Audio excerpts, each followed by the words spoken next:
Hello, അസ്സാം വലൈക്കും.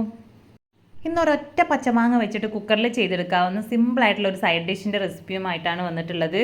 അപ്പോൾ വീഡിയോ മുഴുവനായിട്ട് സ്കിപ്പ് ചെയ്യാതെ തന്നെ കണ്ടു നോക്കുക കേട്ടോ. അപ്പോൾ അത് റെഡിയാക്കി എടുക്കാനായിട്ട് വളരെ സിമ്പിളാണ്. അപ്പോൾ ആദ്യം തന്നെ അത്യാവശ്യം നല്ല പോലെ മൂത്തിട്ടുള്ളൊരു മാങ്ങയാണ് ഞാനിവിടെ എടുത്തിട്ടുള്ളത്. അപ്പോൾ അതിൻ്റെ ആ ഒരു നെട്ടൊക്കെ ഒന്ന് ചെത്തി കളഞ്ഞെടുത്തതിന് ശേഷം അതിനെ കുക്കറിലേക്ക് വെച്ച് കൊടുത്ത് നമുക്ക് ആവശ്യത്തിനുള്ള വെള്ളം ഒഴിച്ച് കൊടുക്കാം.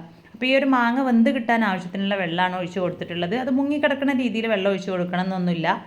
അത്യാവശ്യം നല്ലപോലെ വെന്ത് കിട്ടാൻ ആവശ്യത്തിനുള്ള വെള്ളം ഒഴിച്ച് കൊടുത്താൽ മതി. ഇനി ഇത് കുക്കറിലിട്ടിട്ട് 2-3 വിസിൽ വരുന്നത് വരെ വേവിച്ചെടുക്കാം. അപ്പോൾ ഞാനിവിടെ 2 വിസിൽ വരുന്നത് വരെയാണ് വേവിച്ചെടുത്തിട്ടുള്ളത്. അതിനുശേഷം നമുക്ക് ഇതിൻ്റെ ഈ ഒരു തൊലിയൊക്കെ ഒന്ന് മാറ്റിക്കളഞ്ഞ് ഇതിൻ്റെ പൾപ്പ് മാത്രമായിട്ടൊന്ന് മാറ്റിയെടുക്കാം.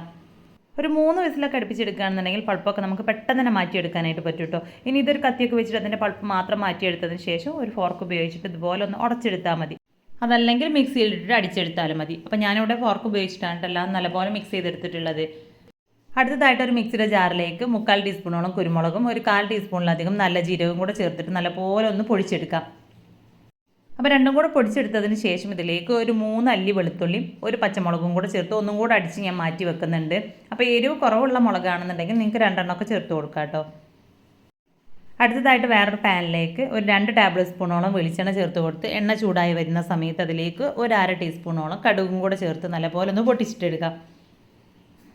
അതിനുശേഷം ഒരു 2 വറ്റൽമുളക് ചെറുതായിട്ട് തന്നെ കട്ട് ചെയ്തെടുത്തതും തക്കാളി കട്ട് ചെയ്തെടുത്തതും കൂടെ ചേർത്ത് കൊടുക്കാം. അപ്പോൾ നല്ല പുളിയുള്ള മാങ്ങയാണെങ്കിൽ ഒരു പകുതി തക്കാളിയൊക്കെ എടുത്താൽ മതി കേട്ടോ. അപ്പോൾ ഒരു മീഡിയം സൈസിലുള്ള പുളിയൊക്കെ ഉള്ള മാങ്ങയാണെങ്കിൽ ഒരു തക്കാളി ഫുള്ളായിട്ടും എടുക്കാം. ഇനി ഈ ഒരു തക്കാളി നല്ലപോലെ ഒന്ന് ഉടഞ്ഞ് കിട്ടാനായിട്ട് ഇതിലേക്ക് തന്നെ നമുക്ക് ഉപ്പ് ചേർത്ത് കൊടുക്കാം. അപ്പോൾ തക്കാളിയൊക്കെ നല്ലപോലെ സോഫ്റ്റ് ആയിട്ട് കിട്ടും. അപ്പോൾ ഉപ്പൊക്കെ ചേർത്ത് നല്ലപോലെ മിക്സ് ചെയ്തെടുത്തതിന് ശേഷം നമുക്ക് തക്കാളി ഒന്ന് സോഫ്റ്റ് ആയി കിട്ടുന്നത് വരെ വെയിറ്റ് ചെയ്യാം. അപ്പോൾ കുറച്ചൊരു സമയം ഇളക്കിയെടുക്കുമ്പോൾ തന്നെ നമ്മുടെ തക്കാളിയൊക്കെ നല്ലപോലെ ഉടഞ്ഞ് കിട്ടും. അതിനുശേഷം നമുക്കിതിലേക്ക് കുറച്ച് മഞ്ഞൾപ്പൊടി ചേർത്ത് കൊടുക്കാം. അപ്പോൾ ഒരു 1/4 ടീസ്പൂണിനടുത്ത് മഞ്ഞൾപ്പൊടിയാണ് കേട്ടോ ഞാൻ ഇതിലേക്ക് ചേർത്ത് കൊടുത്തിട്ടുള്ളത്. പിന്നെ വേണ്ടത് കായപ്പൊടിയാണ്. അപ്പോൾ അതൊരു 1/4 ടീസ്പൂണും കൂടെ ചേർത്ത് കൊടുത്തിട്ടുണ്ട്. അപ്പോൾ മഞ്ഞൾപ്പൊടി ഓപ്ഷനിലാണ്, ഇഷ്ടമുണ്ടെങ്കിൽ മാത്രം ചേർത്ത് കൊടുത്താൽ മതി. ജസ്റ്റ് ഒരു കളർ കിട്ടാൻ വേണ്ടിയിട്ട് മാത്രമാണ് കേട്ടോ മഞ്ഞൾപ്പൊടി ചേർത്ത് കൊടുത്തിട്ടുള്ളത്. അടുത്തതായിട്ട് കുറച്ച് മല്ലിയില അരിഞ്ഞെടുത്തതും കൂടെ ചേർത്ത് മിക്സ് ചെയ്തെടുത്തതിന് ശേഷം ഇതിലേക്ക് ആവശ്യത്തിനുള്ള വെള്ളം ഒഴിച്ചു കൊടുക്കാം. അപ്പോൾ നമ്മൾ പച്ചമാങ്ങ വെച്ചിട്ട് നല്ല ടേസ്റ്റി ആയിട്ടുള്ള രസമാണ് റെഡിയാക്കി എടുക്കുന്നത്. അപ്പോൾ അതോടെ നമ്മുടെ രസത്തിലേക്ക് എത്രത്തോളം വെള്ളം വേണോ അതിനനുസരിച്ച് വെള്ളം ഈ ഒരു സമയത്തിന് ഇതിലേക്ക് ഒഴിച്ചു കൊടുക്കാം കേട്ടോ. അപ്പോൾ ഇതാ നമ്മുടെ ഈ ഒരു മിക്സിലേക്ക് നേരത്തെ റെഡിയാക്കി വെച്ചിട്ടുള്ള നമ്മുടെ കുരുമുളകും നല്ല ജീരകവും പച്ചമുളകും ഒക്കെ കൂടെ ചേർത്തിട്ടുള്ള ആ ഒരു മിക്സിയും കൂടെ ചേർത്തിട്ട് ഒന്ന് നല്ലപോലെ തിളപ്പിച്ചെടുത്തതിന് ശേഷം നേരത്തെ നമ്മൾ ഉടച്ച് മാറ്റി വെച്ചിട്ടുള്ള നമ്മുടെ മാങ്ങയിലേക്ക് ഇത് ചേർത്ത് കൊടുക്കാം.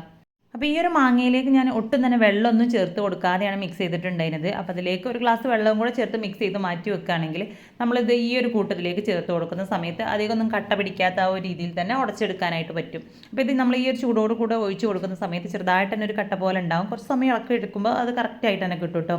ഇനി എത്രത്തോളമാണോ ലൂസ് വേണ്ടത് അതിനനുസരിച്ച് വെള്ളം ഒഴിച്ച് കൊടുക്കാം. അപ്പോൾ സാധാരണ രസം കുറച്ചൊരു ലൂസായിട്ടാണല്ലോ ഉണ്ടാവുക. അപ്പോൾ ആ ഒരു രീതിയിൽ വെള്ളം ഒഴിച്ച് കൊടുത്താൽ മതി. അപ്പോൾ നല്ല ടേസ്റ്റി ആയിട്ടുള്ള നല്ല അടിപൊളിയായിട്ടുള്ള ഒരു രസമാണ് കേട്ടോ ഇത്.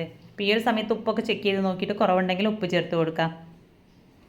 അപ്പോൾ ഇത് ചോറിൻ്റെ ഒക്കെ കൂടെ കഴിക്കാനായിട്ട് അടിപൊളി ടേസ്റ്റാണ്. അപ്പോൾ സിമ്പിളായിട്ടുള്ള രീതിയിൽ ചെയ്തെടുക്കാൻ പറ്റുന്ന നമ്മുടെ ഈ ഒരു രസത്തിൻ്റെ വീഡിയോ നിങ്ങൾക്ക് ഇഷ്ടമായിട്ടുണ്ടെങ്കിൽ ലൈക്ക് ചെയ്യുക.